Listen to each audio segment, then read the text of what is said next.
Before starting the video, please subscribe to us and enjoy our previous videos about the world mysteries.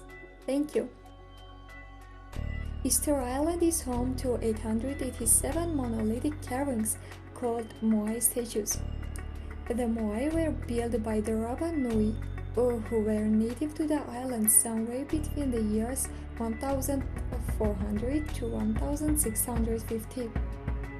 The largest of the Moai weighed up to 86 tons and can be as much as 40 feet tall, although the average size is about half that big according to Easter Island Travel.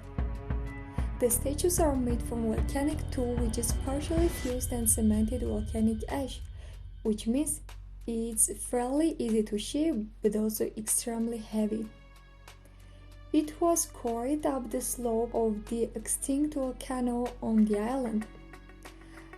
It's assumed that the statues were mostly carved while lying flat on their backs, with the backs only finished when the statue was complete and set upright. When the statues were finished, islanders would place them around the island.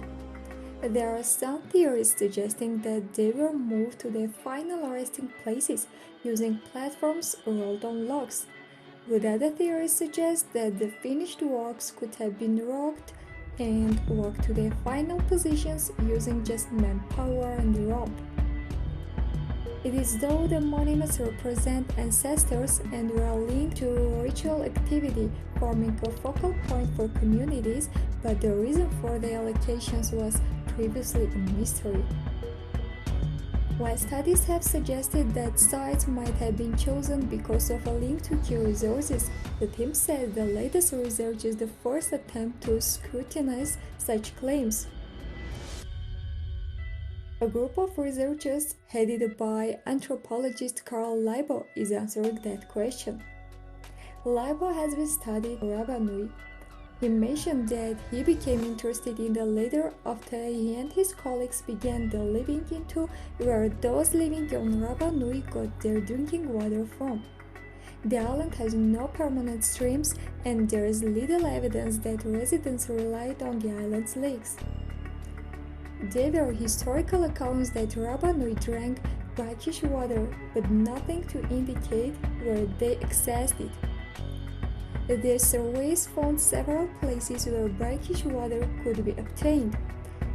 But the really interesting thing was that the Moai statue seemed to be placed where there was water and was fit to drink. In his research, carllipo mentioned that when they looked more, the more consistently they saw the pattern.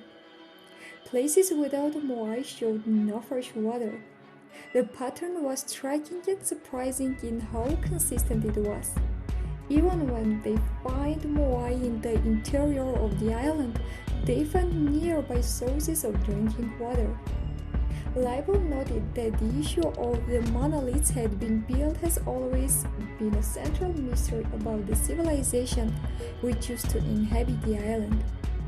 Using them as markers of vital natural resources, however, explains a lot about their placement.